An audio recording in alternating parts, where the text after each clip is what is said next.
తెలంగాణ జర్నలిస్టుల సమ్మేళనంలో ప్రొఫెసర్ గాలి వినోద్ కుమార్ గారు మాట్లాడుతూ, మనము ఎవరి కోసమైతే పని చేస్తామో వారు మనలా గుర్తించటం లేదు, అందుకే మనం ఓటమి పాలవుతున్నామని మాట్లాడారు. అదేవిధంగా నాడు ఇందిరాగాంధీ పంచిన 24 లక్షల ఎకరాల భూమిని నేడు వివిధ పార్టీలు కబ్జాలు చేసుకున్నాయి. వాటి గురించి మాట్లాడాలి. మనమంతా మన సమస్యలే కాదు, సామాజిక సమస్యలను కూడా చర్చించాలని మాట్లాడారు గాలి వినోద్ కుమార్ గారు.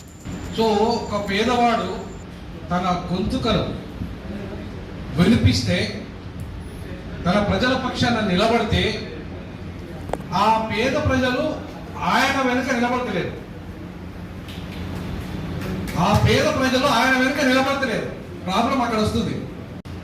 బాబాసాహెబ్ అంబేద్కర్ మూక్ నాయక్ అనే పత్రిక ఆయన మొట్టమొదటిగా ప్రారంభించాడు 150 ఏళ్ల క్రితం. Mook Nayak, the voice of voiceless. The voice of voiceless అంటే జర్నలిస్ట్గా మనం ప్రజల పక్షాన నిలబడి కొట్లాడాలంటే, పోరాడాలంటే మన ప్రజలు మన వెనుక ఉండాలి. మన ప్రజలు మన వెనుక ఉండాలి. అట్లా ఉండలేరనే, అట్లా ఉండకపోవడం వల్లనే ఇవాళ ఎవరైతే సంపన్న వర్గాలు, అగ్రవర్ణాలు ఉన్నారో వాళ్ళు మాత్రమే ఇలా ఉన్నతమైన పనులు, ఉన్నతమైన జర్నలిస్టుల కాలంలో, లేకపోతే వాళ్ళకు అవకాశాలు, లేకపోతే ఎందుకంటే అధికారం ఎవరు అధికారంలో ఉన్నారో వాళ్ళ వర్గాలే అధికారంలో ఉన్నాయి. కాబట్టి ఏ సంపన్న వర్గాలు, ఏ అగ్రవర్ణాలు ఇలా అధికారంలో ఉన్నాయో వాళ్ళ ప్రయోజనాలనే కాపాడుతాయి. ఆ విషయాన్ని మీరు గమనించాలి.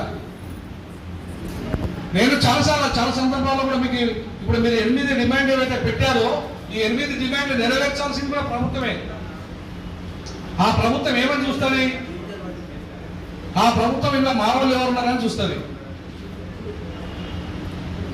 నేను ఓపెన్గా మీకు ఓపెన్ ఫ్యాక్ట్ చెప్పాలనుకుంటున్నా.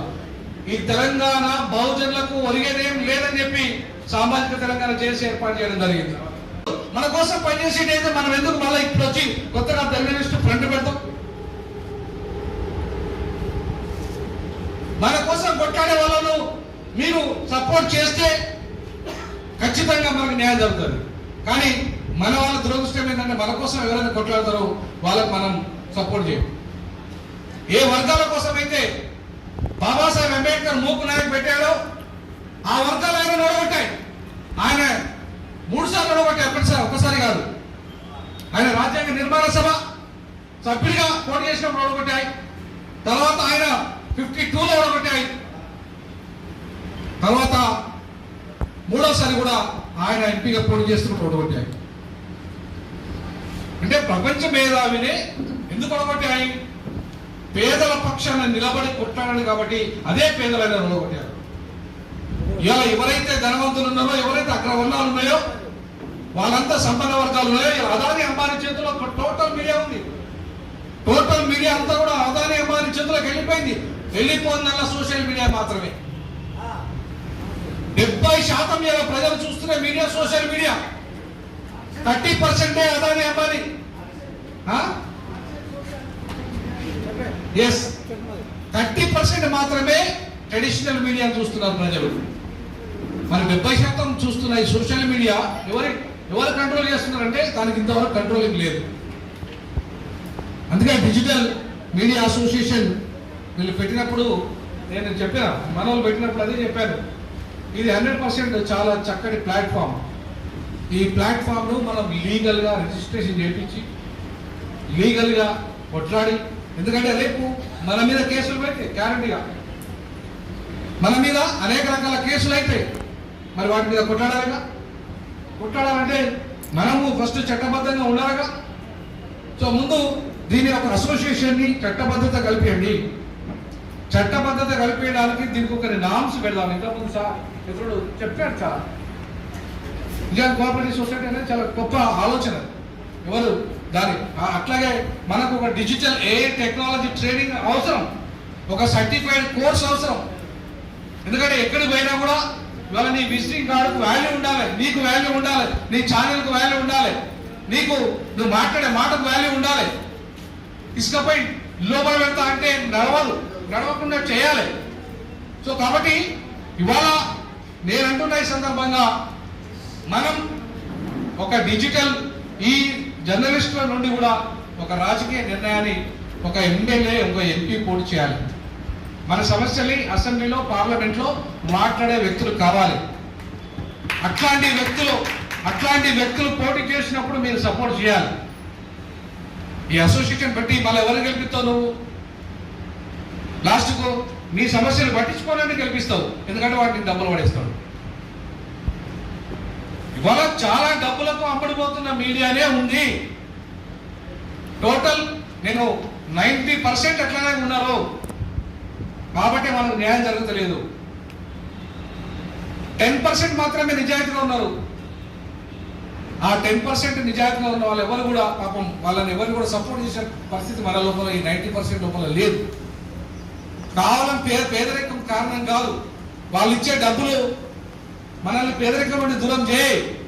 వాడు ఆ ఓటుకి ఇచ్చే డబ్బులు మనం శాస్త్రంగా ఆ మొత్తం జీవితకాలము మన బంధువులు కట్టుకోం. ఈ పేదల పక్షాన నిలబడే నాయకులను ఎన్నుకుంటే ఇట్లాంటివి కాదు, ఈ 8 కాదు 100. ఇప్పుడు 24 లక్షల ఎకరాల 45,000 ఎకరాల దళితుల భూములు కబ్జా గురైనాయి. అది ఇందిరాగాంధీ ఇచ్చిన భూములు తెలంగాణలో. దీని మీద ఏ మీడియా మాట్లాడేది? ఏ మీడియా మాట్లాడదు? పేదలకు సంబంధించిన మీడియా, పేదలకు సంబంధించిన అంశము 24 లక్షల ఎకరాల 45,000 భూమి కబ్జా గురైంది. ల్యాండ్ పూలింగ్ పేరు మీద కావచ్చు, కబ్జాల పేరు మీద కావచ్చు, కోట్లాది రూపాయలు గల 10 కోట్లకు ఎకరం భూమి అమ్ముకుంటున్నారు. దాన్ని వాళ్ళకు 10 లక్షలు కూడా ఇవ్వలేదు. ఎకరానికి 10 కోట్లకు అమ్ముతున్నారు అదే భూమిని. మరి ఇట్లాంటి అంశాలు ఎందుకు మాట్లాడరు? ఎందుకు ఎక్స్పోజ్ చేయరు? పేదలకు సంబంధించిన అంశాలను సోషల్ మీడియా పట్టించుకోవాలి. ఈ రోడ్లు కడిగే వాళ్ళు, ఇల్లు ఊడ్చే వాళ్ళని, పేదలు ఎవరైతే ఉన్నారో వాళ్ళ బతుకులు ఎట్లయితే ఉన్నాయో వాళ్ళందరికి సంబంధించిన అంశాలను మాట్లాడకపోవడం వల్ల, వాళ్ళకి సంబంధించిన అంశాలను మనం చూడకపోవడం వల్ల ఇవాళ వాళ్ళు మనల్ని నమ్మట్లేదు. సో మనం నమ్మే విధంగా తెలంగాణ జర్నలిస్ట్ ఫ్రంట్ ఒక బలమైన శక్తిగా ఆల్టర్నేటివ్ ఫోర్స్ గా తయారు కావాలి. అదాని అంబానీ పెడుతున్న ఈ మొత్తం మీడియా, ట్రెడిషనల్ మీడియా కంటే ఒక బలమైన మీడియా ఏంటంటే తెలంగాణ జర్నలిస్ట్ ఫ్రంట్ అనేది నిరూపించగలగాలి.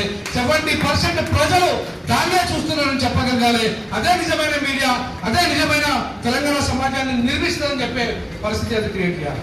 ఆ రకంగా ముందుకు వెళ్లాల్సిన అవసరం ఉంది. తెలంగాణ ఉద్యమకారులు చేసి గతంలో మొన్న మీటింగ్ లో కూడా నేను చెప్పడం జరిగింది. అక్కడ నేను మాట్లాడకుండా వెళ్ళిపోయాను. అక్కడ తెలంగాణ ఉద్యమకారుల జేఏసీ కూడా నేను ఇవాళ చెప్పవలసుకునే సందర్భంగా ఈ తెలంగాణలో 93% ఉన్న బడుగు బలైన వర్గాలకు రాజకీయ అధికారంలో ఎంత వాటా ఉంది, భూమిలో ఎంత వాటా ఉంది, పరిశ్రమల్లో ఎంత వాటా ఉంది, అధికారంలో ఎంత వాటా ఉంది, అలాగే ఇవాళ బడ్జెట్లో ఎంత వాటా ఉంది, బడ్జెట్లో ఎంత వాటా ఉంది, ఎంత వాటా దక్కింది.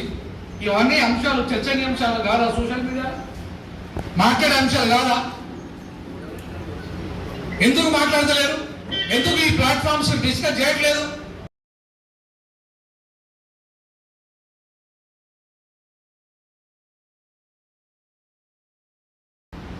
సో కాబట్టి ఇవన్నిటినీ దృష్టిలో పెట్టుకొని రానున్న రోజుల్లో Telangana journalist front digital media platforms అంతా కూడా ఈ 93% ఎవరైతే ఈ పీడితులు, ఈ బాధితులు ఈ తెలంగాణ సమాజంలో ఉన్నారో ఇక్కడికి వచ్చిన వాళ్ళంతా కూడా వాళ్ళే. ఈవెన్ అగ్రవర్ణ పేదలు కూడా ఇందులో ఉన్నారు. వాళ్ళు కూడా బాధితులే అగ్రవర్ణ సంపన్నులతో.